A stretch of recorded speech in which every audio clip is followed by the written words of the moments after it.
If you guys want to kind of put on the side how you're feeling about your work, we got 3 answers there. You can say I love it, or it's okay, or I'm not feeling too great. So if you want to put that over there just to give us an idea. I'm going to go ahead and introduce Dr. Bill Peel here. He has been so instrumental in the Center for Faith and Work.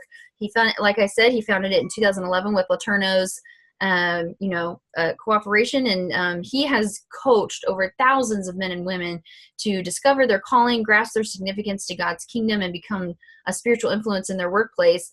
And he has actually co-authored a book called Workplace Grace, where he gives evangelistic tools to people that are in their workplace, and talks about topics such as earning your right to be heard, and different ways that you can just be a really great employee and speak Christ through that without even words. So he has been awesome. He has also served on Promise Keepers Leadership Training faculty and as the director of the Paul Tournier Institute for the Christian Medical and Dental Association. And he is award-winning author of 7 books in multiple languages, which do include Workplace Grace, What God Does When Men Lead, and Discover Your Destiny, which is one of those books that help you discover your calling that God has on your life.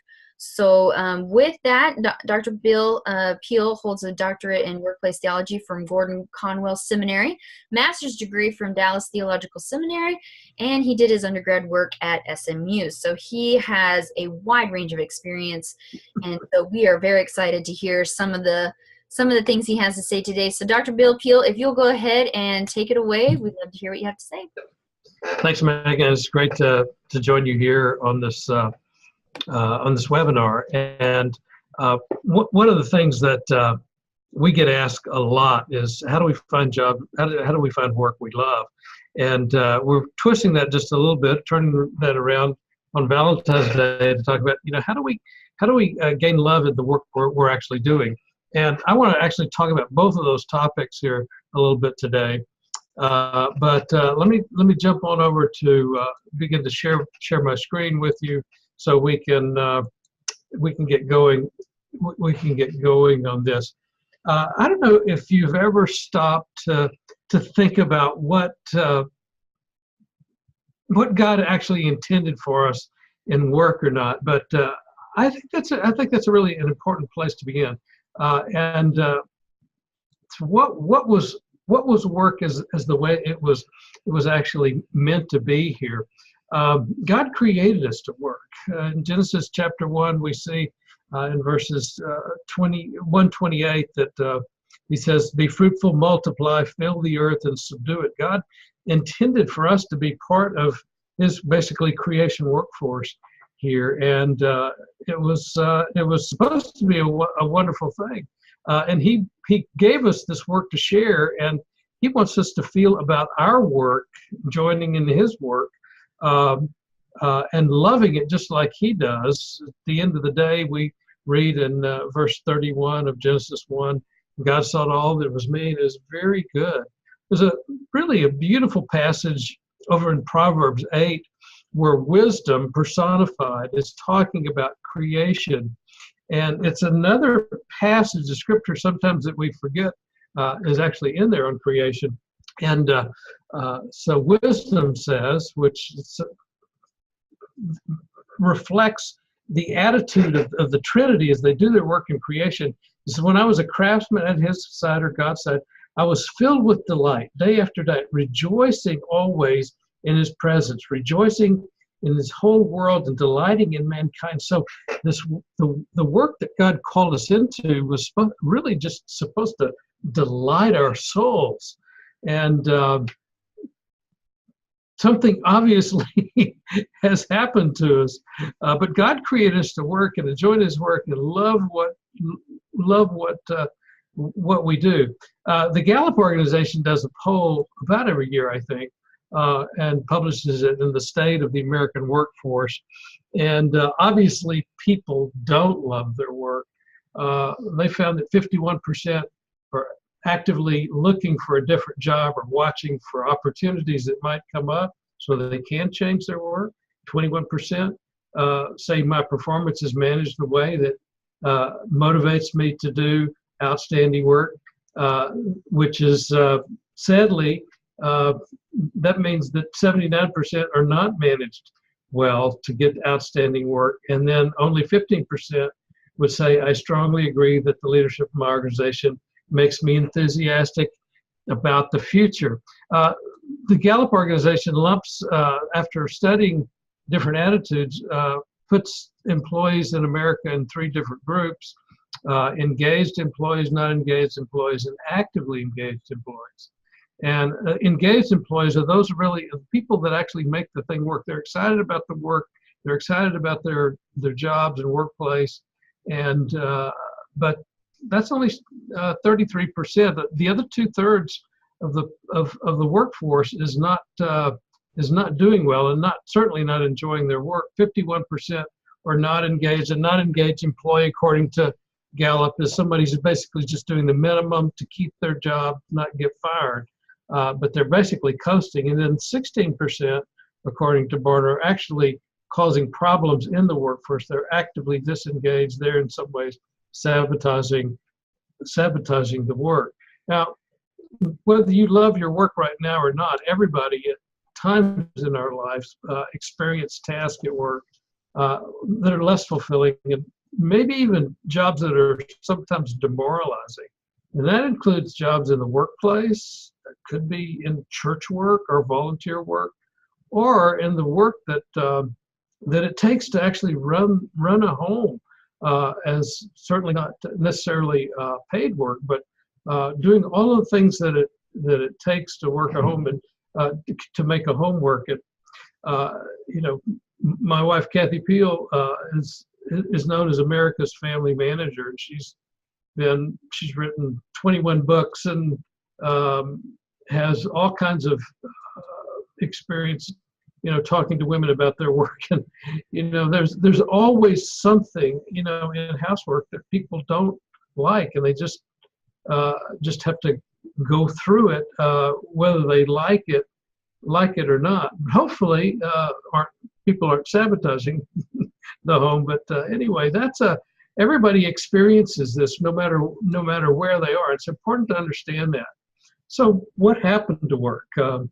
Obviously, what God intended and what we're experiencing today is not what He wanted for us. And in Genesis chapter 3, we see what happened here. Sin destroyed our relationship with God and each other and creation and even work itself. And God's words in Genesis chapter 3 echo through human history here. God says to Adam, "Cursed is the ground because of you. Through painful toil, you will eat of it all the days of your life. It'll produce thorns and thistles for you. And you will eat plants of the field. And by the sweat of your brow, you'll eat your food." Basically, God took our ability away from us to make everything we did work that Adam and Eve had when they went to work in the garden. And so work is always going to be hard. There's always going to be problems. So given this reality, we shouldn't be surprised at encountering tasks that grind us down, and projects that fail, or colleagues that work against us in the workplace, and bosses that don't appreciate us, employees that don't really want to do their job well. So the fact is that there's no such thing as a perfect job. But the surprising thing is that there's still joy in work. After you read Genesis 3, that's surprising.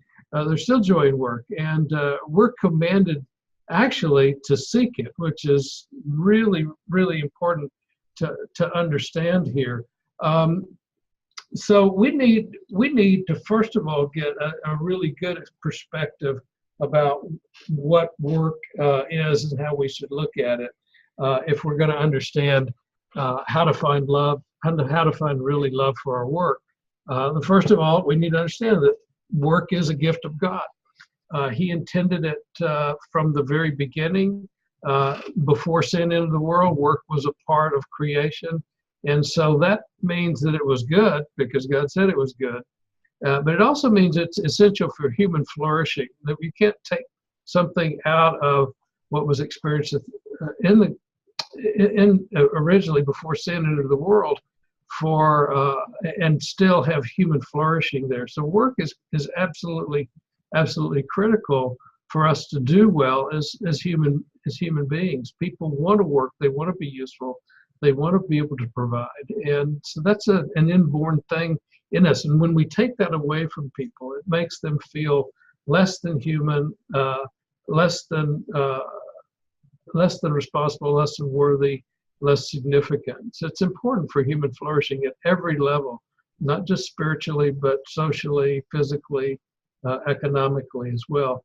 And thirdly, it's a fundamental way that God provides for our needs and the needs of others. This is how God actually intended, work was how God intended for us to serve each other and to meet each other's needs.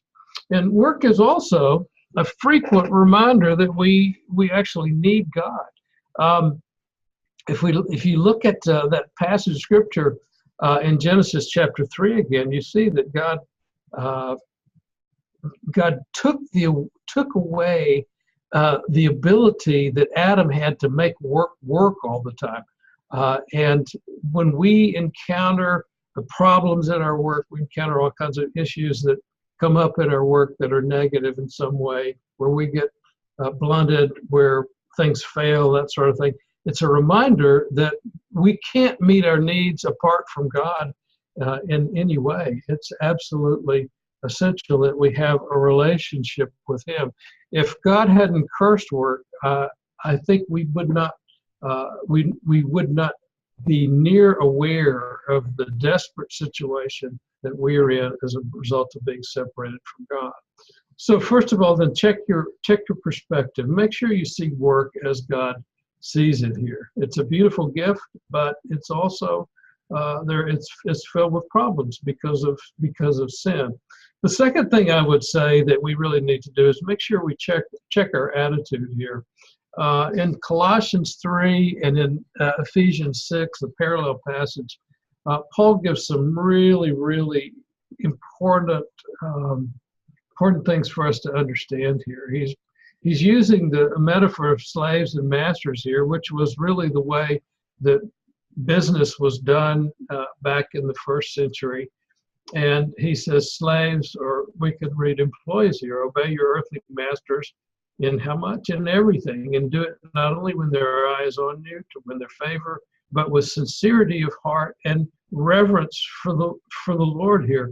And it's really important to begin to see that whether our work is our dream job or not, God expects us to do good work and to have a servant's attitude toward others. In fact, it goes deeper than that. We're to do our work, even unpleasant work that it might be, as certainly slaves had to do in the first century. It's really an act of love for God and service to others. And notice here also that he's really talking to every pay grade here, not just the employees, but the masters and the employers as well. In verse 4, chapter 4, verse 1, he says, Master, he turns this around, says, Masters, provide your slaves what is right and fair, because you know that you also have a master in heaven. So masters are required to serve and think about the needs of their employees or slaves as well here. Notice also this passage between here that I kind of left out is Paul says, whatever you do, work at it with all your heart as working for the Lord, not for men, since you know you'll receive an inheritance from the Lord as a reward. It is the Lord Christ you're serving here. And so any kind of work, whatever means truly whatever, any kind of work actually can be done as an act of love and grace. And actually, it gives work a tremendous dignity, whatever it is, whether we like it or not, whether we feel like it's demeaning or not, whether it's miserable or not. Our attitude is incredibly important as if we're ever going to really be able to love our work here. And Paul says we're to put our whole hearts in it as well here, which is incredibly important for us to understand and see. It's actually, there's an important connection here with the great commandment. I hope you see here as well, because Jesus says we're to love the Lord our God in the greatest commandment with all your heart, soul, mind, and strength, and your neighbor as yourself. And Paul turns around here and says, whatever you work at it with all your heart. The way we at work, the way we love God is actually putting our whole heart into our work, and working for the Lord, and doing that as an act of service to our fellow man here. And so, what's the result of this? If you think about it here, there are four realities I think that this brings up here. Number one, that every job has bedpans is thinking about what slaves did in the first century.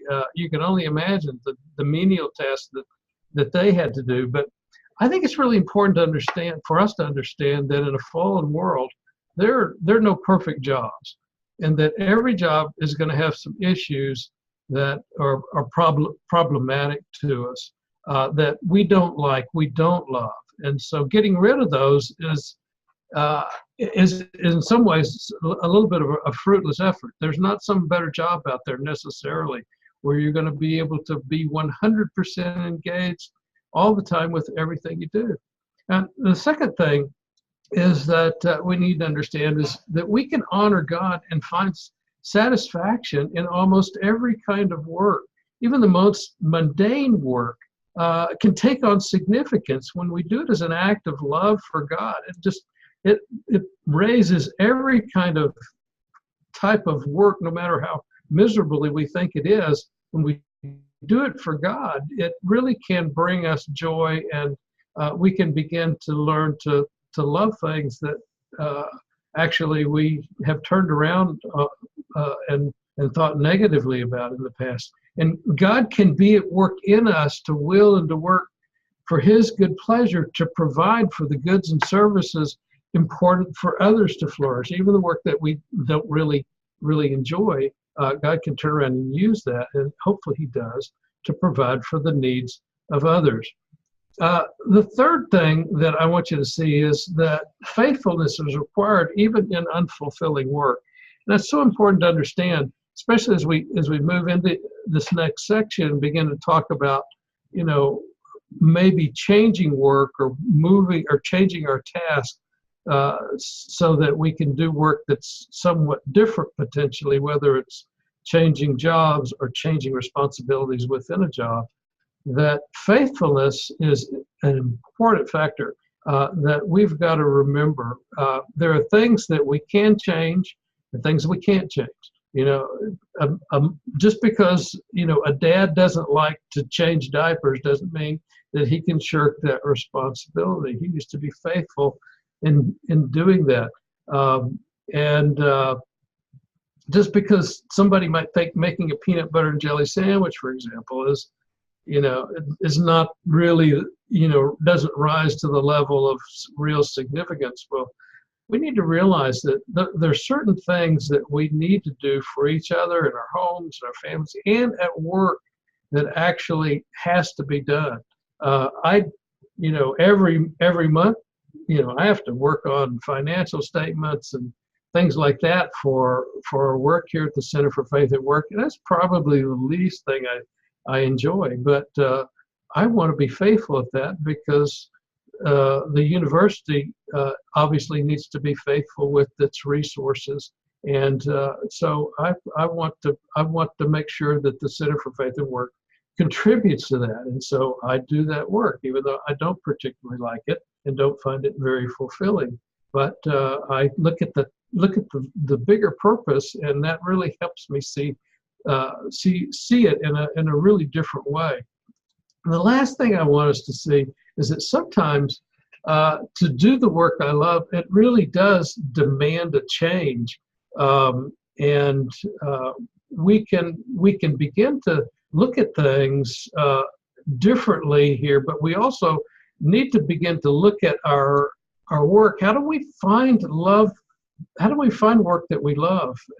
As human beings, God hardwired us to work here, and sometimes that means changing tasks and responsibilities where I work. If there's something that I really don't like and I don't feel like I'm very good at, then I need to think about how I might go about discussing that with a superior or whatever, and changing it. And then sometimes it's time to change a job entirely here, assuming that it's not an act of irresponsibility on my part toward an employer, toward my family, toward other people as well here. I might need to actually change jobs myself. But God did hardwire us to work, but he actually hardwired us not to do just any work. When God created us, he had something very special in mind for each individual to accomplish, and a specific part to play in bringing his creation to full flower. God makes that clear in Ephesians 2:10 when he says, "For we're his workmanship, created in Christ Jesus for good work, which he prepared in advance for us to do." For us, or prepared beforehand that we should walk in them. I'm getting versions mixed up here. God formed us for this specific function in his world, in his expert craftsmanship. You see, he gave the specific abilities that each of us need and the characteristics needed to accomplish the things he had in mind for us to get done. And when we do that, when we do those things that he's created us to do, those are the things that we love to do. It's where his energy actually flows through us, and he matched what he wanted us to accomplish with what he designed us to do. And by looking at our giftedness, we can begin to understand our calling in a way that's very important and very significant. So let's talk about how do we find this work we love in general by looking at what God actually designed us to do and learning something about the kind of work that we can actually love. So just by way of review, first of all, let me just say that we can learn to love work by making sure that we're doing it with the right attitude. And sometimes that's really important. So love is not always a feeling.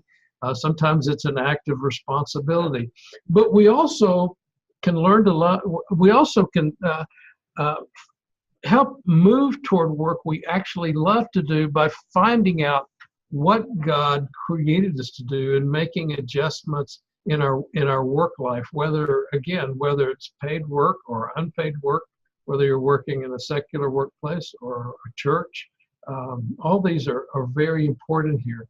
And so if we're going to make changes in our work itself, there are things that we don't like, I would suggest that's probably the reason is that there's a giftedness disconnect somewhere. And to make the right changes that we want to make, we need to take a look at what and learn, how God actually wired us. Because when we do that, we're not only fulfilling our calling, but we're finding the job that we love to do and can do well, and will actually do our very best work doing here. So the first thing I would suggest to you as you're looking at this is I'm going to describe a process that we use with people. And in fact, we're going to do a conference this weekend here in Dallas. If you are in the North Texas area and Dallas is in driving distance to you, we will take a group of people through this process. And I'll give you some more information about that in just a minute. But we start by asking people to list accomplishments with a nexus of 3 characteristics. And first of all, let me say, an accomplishment is not something that's grand necessarily. It's not something that anybody else may know about it. It's something that you personally actually are proud you did. You have a sense of accomplishment about it. So think of it in those terms. And there's something that it's accomplishment that has these 3 characteristics. You enjoyed doing it, you thought you did it well at the time, and you had a sense of satisfaction about doing it. When those three things come together, they're an indication really that you're working and operating the area of giftings. So what we want people to do is to think back and make a list of these accomplishments that you're happy about. Again, not necessarily grand accomplishments, but list those and make sure they have these three characteristics. We encourage people to think back as far as they can in their life, and something that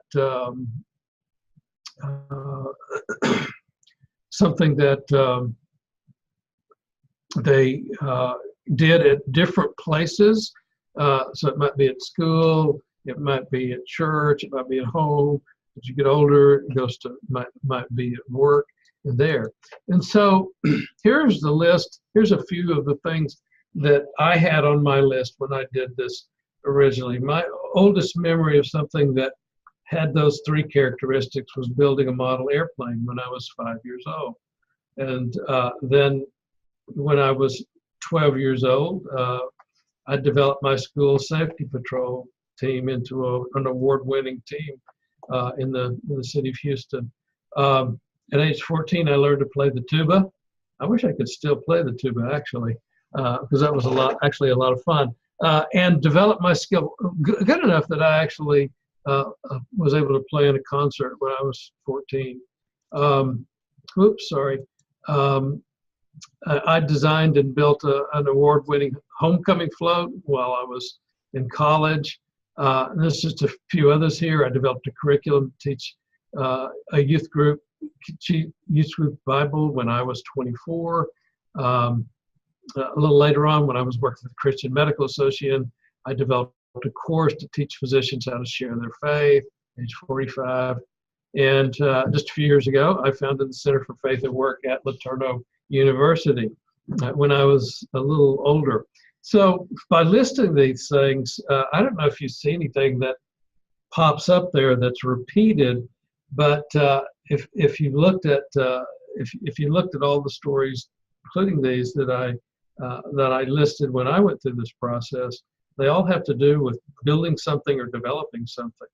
And so that gives me a huge clue about the kind of work that I should be doing. And it's one of the things that we're going to talk about this weekend with a group of people that join us here in Dallas about this. And we'll go through this same process. So you make your list of these accomplishments in your life that you thought you did well, you have a sense of satisfaction about it, and you enjoyed doing it. And so once we have that list, then we take each one of those particular instance achievement, and we basically interview it. You can do this for yourself and answer these questions, or better yet, is get somebody to work with you to go through this. And for each one of them, for example, how did you start? How did you build a model airplane? How did you get started? And then so you write a sentence about that. And I would say something like, well, I saw models at the store when we were shopping. I talked my mom into driving down to the Five and Dime store to buy a model airplane. And then, so what did you do? So when I told the story, I described all the details about how I went about going about doing this. And when you do that, you want to make sure that you use I as the subject and not we. I'm a team person, so I have this tendency to use we and not I. And in this process, we want to make sure that we know what you did, not just what we did or what the group did. So make sure you use I, and give as much as detail as possible. As you look back and you're writing this out, take time to go back and revisit the verbs, because they really tell you what you love to do, and ask more details about those. And then ask, what was the result that you achieved? I built this model airplane, for example, and it was really good. And what was most satisfying? Well, it looked like the picture on the on the box. And the other thing that was really satisfying is that I couldn't read at that point. Now, I realize a lot of 5-year-olds these days can read, but back when I was around. I don't think any of my friends were reading at 5.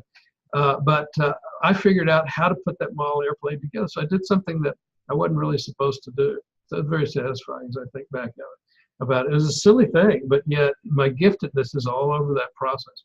And then was anybody else involved? And if so, what role did they play? So think about those things as you interview that. Then you can go back and look for patterns in your life that you have in these stories. And by doing that, you'll begin to see the kind of work you're really wired to and would love to do. So, so you're going to look back and ask look for each of these components. What was I doing? You want to look at verbs there, and that actually tells you what your motivated abilities are. And then you look for nouns of what you are actually working with, and that tells you what your motivated subject matter. There's certain things you like to use, like to work with, and other things that you don't. And so you want to pay attention to those kind of things that are your normal tools or your normal subjects of your work. And then ask yourself what got you started and kept you going, and what was the result after that. These questions describe the circumstances that you do your best work in. What actually motivated you, prompted you to get started? Was that something you just decided to do? Was it an opportunity? What is it, a need? Was it a cause that came across your path here that got you started in this? And what sustained you? What kept you going when things got hard or got tough?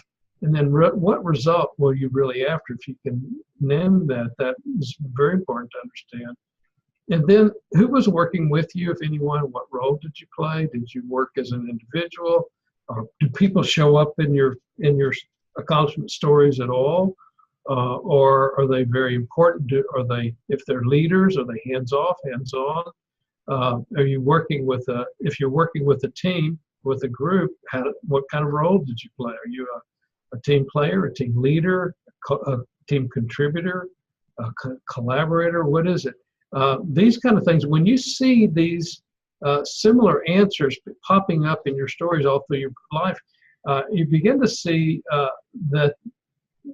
how God actually wired you to work. And by following these particular, what you learn about yourself, you can either work with people that are part of, or find work that actually fits your giftedness intelligently, and using this, as you do job searches. But it also can give you some clues about why you don't like to do things where you are right now, and what you might be able to do about it intelligently, rather than just taking stabs in the dark here. The last question on this page was, what's most satisfying? And, for me, anytime I get to work with a group of people and make something, develop something that brings value to them and helps them grow in some way, it's a real huge win for me. And when I'm not able to do that, I get real frustrated with my work, and it's not bringing me joy. Sometimes I need to just readjust my attitude. Other times I need to be thinking about, all right, how do I actually do this differently so it taps into my giftedness? Other times I need to say, okay, who wants to swap jobs here potentially with me to do something different? And there have been times in my life when I've realized this job that I'm doing no longer fits, and it's time to really look and think about doing something else. And as long as you can do that, without being irresponsible to the other people in your life, it's actually a matter of obedience to do that. It is work is not the way it's supposed to be, and to tolerate misery in your work when you can make change is actually, well, it's an act of disobedience to God, because He wants something different for you. If you refuse to use His gifts in some way, that really will make you miserable. to a great extent. So this is how we go about helping people understand where the love is in their work and how they can find work that they love and how they can love the work that they're actually doing. Let me just tell you about a resource here. The book that describes this process the best that we've just talked about here is called A Person Called You, Why You Were Here, Why You Matter, and What You Should Do with Your Life by Bill Hendricks. And this process that he describes here really echoes what we've just gone over here. And it's it really will describe for you in written form in a much more orderly and more detailed way what we've talked about here today. And so I really want to encourage you to do that. This weekend, as I mentioned, Bill Hendricks is doing a calling workshop that the Center for Faith at Work is sponsoring with Park Cities Presbyterian Church on Friday night and Saturday. And we would love for you to join us there if at all, if this is even a possibility. You can find out more about that at our website, centerforfaithandwork.com. And if you add to the note /node/1042, that will actually take you, that's the shortest address you can use to take you to information about this particular opportunity that we have going on this weekend. So let me just wrap up with this and see if anybody has any questions or comments here. As you're considering changes, I want to just say these things. Number one, following joy at work is a matter of following your calling, and so it's really important that we realize that we shouldn't accept the misery of work if we can change it in some way and do better, as long as we're responsible. There are responsibilities that you can't abandon, that's for sure. Just because I don't like, what I'm having to do at home, my family, or the things that are part of my work that that I'm responsible for, I just can't walk away from those without finding some other way to do them or get them done. Now, the great thing is, quite frankly, that every time there's a work that I don't like to do, if it really needs to be done, God has created somebody else to do it. Now, they may not be, if you're talking about a family group, they may not be in your home, but if you're in a big company, trust me, there is somebody else that would love to do some aspect of your work that you don't.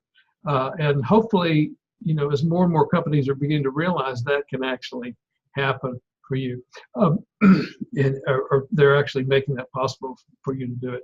And then thirdly, remember that God's glory, not your fulfillment, are really your highest priorities. And we can do any work that we need to do, even if it's miserable work, and that we cannot leave for whatever reason. When we do it for God's glory, out of an act of love for Him, God will give us the joy that He'd like for us to experience in doing that. And I want you to realize that no matter how hard work gets today, a better day is coming. There is going to be a day when Christ returns and restores creation to and restores us to what we were created to be. It's going to be a wonderful thing, and all of us are going to have the perfect jobs then. And so that day is coming when we will be rejoicing in our work for sure. But until then, it's important we remember Colossians 3:17. Whatever we do, whether in word or deed, do all in the name of the Lord Jesus, giving thanks to God the Father through Him. All right. So let me turn things back over to Megan. Now we have a few minutes left, that we can do some questions and answers. So, okay. All right, awesome. Thank you, Dr. Peel. That was amazing. I will just say as a personal testimony to that whole process that he spoke about. I was in college when I took it with him, and I didn't actually realize that I was gifted to be a teacher, and whether that was in public schools, privately, tutoring, at church with kids. So this process really redefined how I saw myself as a professional, but also as a person, because I love informing people and educating them. So I would be a personal testimony for that. So we're going to go ahead and move into a question and answer time. And there are two ways that you guys can ask your questions, and we definitely want to hear from you. If you want more of an anonymous question, if you toggle your mouse at the bottom of your screen, there will say something Q&A. If you click on that, it will allow you to ask a question, which I can pull up, and I will ask it to Dr. Peel for you. It can be anonymous, or I can say your name, either one. There is an option for that. The other way that you can do it is if you want to speak it verbally using your microphone, there is an option next to your name that says raise your hand. If you click on raise your hand, I will see that you have a question, and I will unmute you so that you are allowed to ask that question to Dr. Peel and maybe even have like a little conversation with him. So go ahead and do that. While we are getting questions, I do have a couple of questions to ask you. My polls are now up and running, and I do want to kind of get a sense of how you guys are feeling, and then also some ways that you feel that your work maybe is displeasing or maybe is not the best that it could be. So if you will look at your screen, there will pop up a question right now. And so if you will go ahead and click on one of those answers, we will be able to get an understanding of how you guys are feeling about your work. So, perfect. Got a couple of answers there. Awesome. Dr. Peel, you're able to answer as well. Do you love your work? Most of the time. There you go. I think somebody said earlier that it's got its ups and downs. Yep. Oh man. Welcome to a fallen world here. So. For sure. Yeah. Okay. Awesome. So Megan, yes. I'm sure you always just love working. Oh. Doing the right. So. Yes. Oh yeah.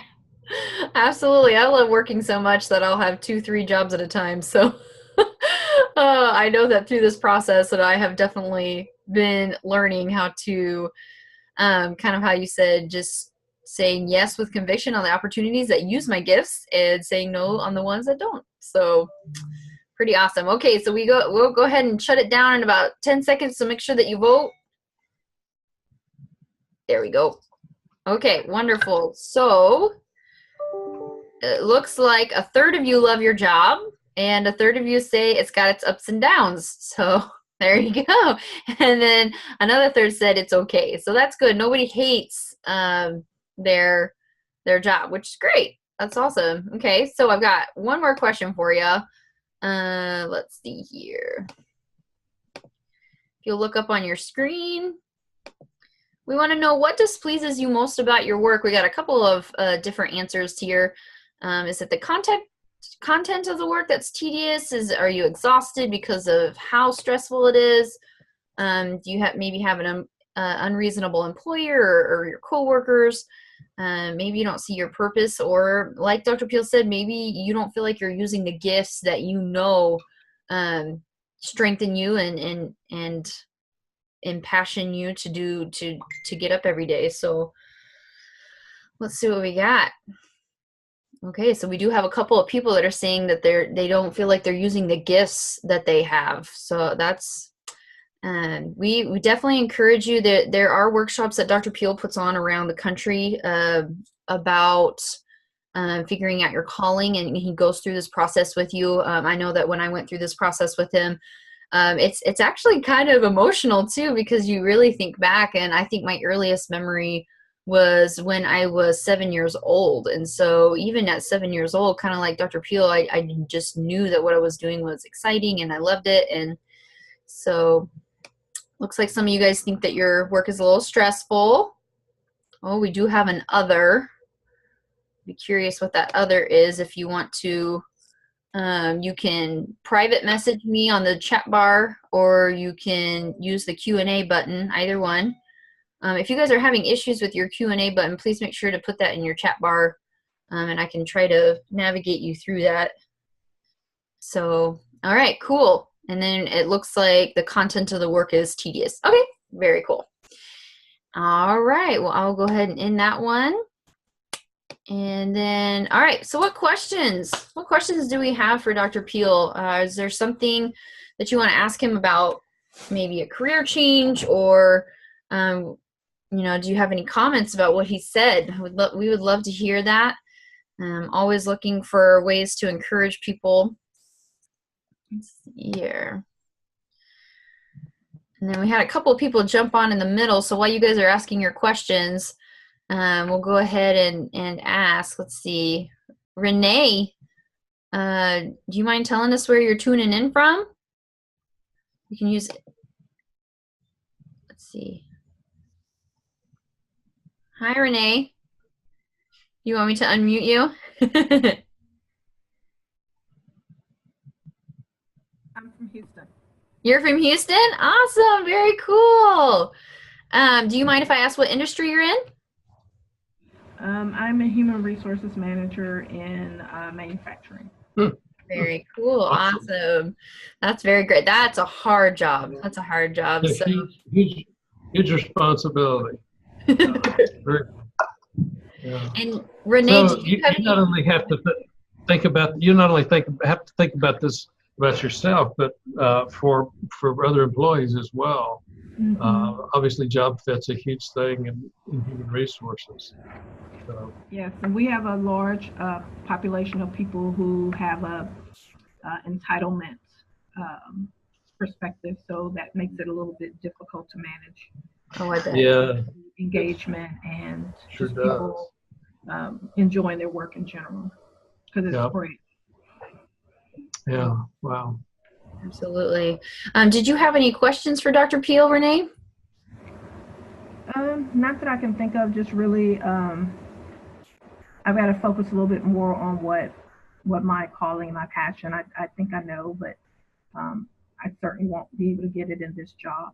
So I need to work on how do I do that outside of the regular work. Yeah, there are times when in any job there are things that we don't like to do. What I didn't talk about was even if we've got things that we like to do and mostly like to do, there are always leftover.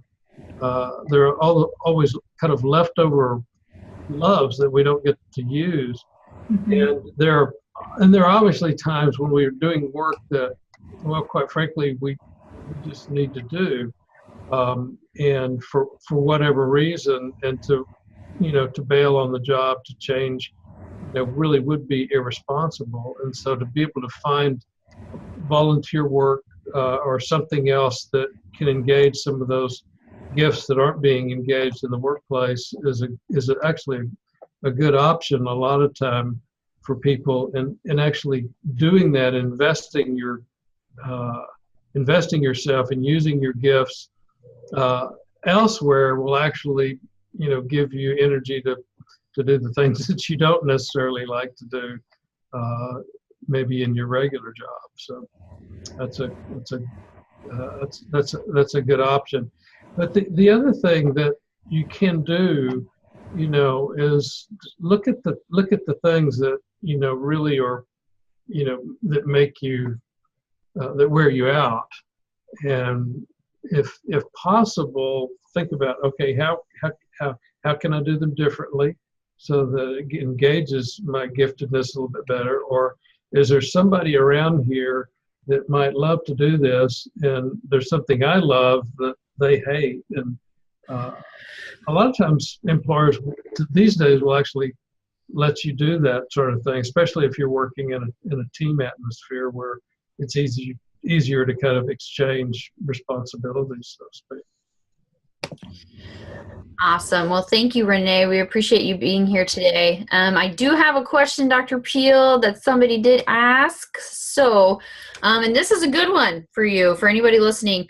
It's anonymous. It's an anonymous question. Can being unsatisfied and unsettled or even discontent with a job sometimes be a way that the devil takes a Christian away from their calling in life? Or is being discontent a symptom of a need for change? And how can you tell the difference? Well, yes, it certainly can be. Something that Satan is trying to use to pull you away.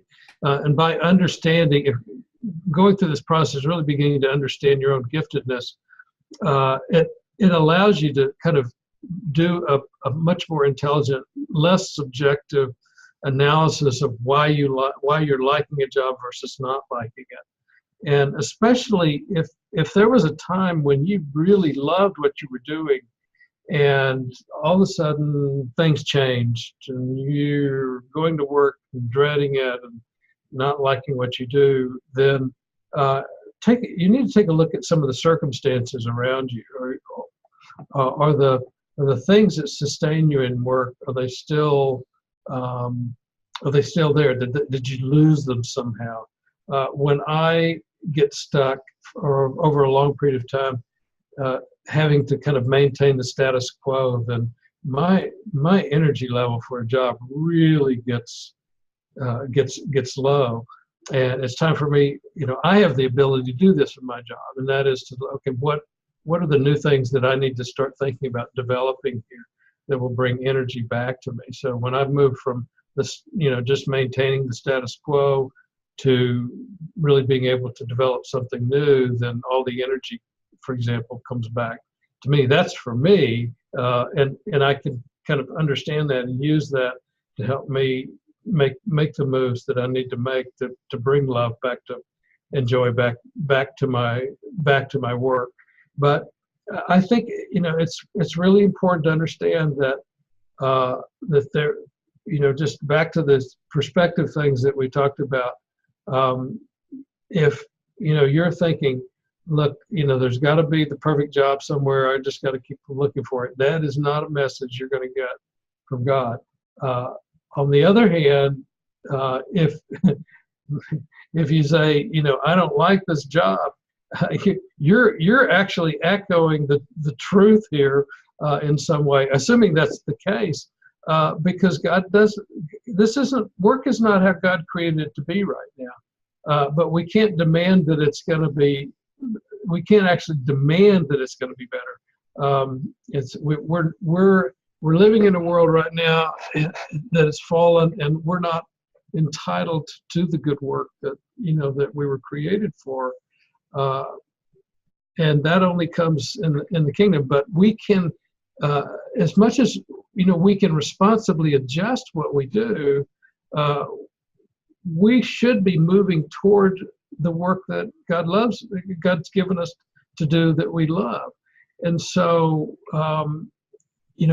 telling the difference between is this God or if this Satan, the big thing to take a look at is this, is this something in my attitude that I really don't want to serve people, or that's coming up here. I think that that's a good attitude, good indication that this is Satan tempting you to think ill of your work and think negatively about it rather than God. On the other hand, if you sit back and you're engaged in work, if you're being faithful, and yet there's something that's coming up that's not satisfying, you need to stop and ask this question: Is God moving me on here? Which He may be, or is He asking me to make some adjustments right here where I am? Very cool. Awesome. Well, thank you. That was a great question to whoever asked it. And then I kind of wanted to hear from Pam. Pam, I'm allowing you to talk. I'm unmuting you. Pam, tell us again what industry you're in. Oh, hang on. She's in oil and gas, I think, right? Oh, yeah, that's right. Oh, it's not letting me unmute her. I don't think she has her microphone hand up. What she does say, she's not interested many times in the subject matter. Oh, she says no mic. Sorry. Okay. Not interested in the subject matter sometimes. Yeah. So what would you, maybe what would you say to somebody that, go ahead. Yeah. Subject matter, is an important part of, this is so, if the subject matter is a non-fit for you, and your whole job is around that. For example, okay, let's say you're in oil and gas. Let's say you have to keep up with all the accounting. I don't know, Pam, I don't know what you do, but let's say you did that and you really don't like numbers, then that would be a problem for you to obviously stay motivated for that. And so on the other hand, if you didn't like people, probably being a landman would not be a good job for you. But so if your job is like, if your whole job is wrapped around the subject matter you don't like, it's going to be really difficult for you to really love that. And so the questions come up, or is there another part of the work that you really do like that potentially could be helpful to you to think in those terms. All right, awesome. Well, I hope that answered your guys' question. Brian or Bob, did you guys have any questions? Pam says thank you. Awesome. I hope that helped you. Let's see if I can get. Okay, very cool. Well, guys, we're going to go ahead. It is 2:04 here. We're going to go ahead and end this webinar. We are so grateful. Bob says, great presentation. Thank you so much for tuning in with us from Kansas City. We are so grateful that you guys tuned in with this. Please make sure to share this with people that might be encouraged for it. We are going to post it on our Facebook, and it will be on our website as well so that they can go back and watch it. If you were encouraged by this, please let people know. And we're going to send you a feedback survey, so be sure to look out in your email for that. If you'll just give us a couple quick pointers on ways that we could improve. And then other than that, make sure to check out our website on centerforfaithandwork.com. There are a ton of articles on there. And then if you guys ever have any question, our contact information is on there as well. So yeah, thank you guys so much. We hope you have a wonderful Valentine's Day. Please enjoy your time with your sweetheart, your family, your friends, your kids, whoever is out there waiting for you. And we definitely hope that you guys were encouraged today. All right, you guys have a great day. Dr. Peel, thank you for being with us today. Thanks, Megan. All right, bye everyone. Bye-bye.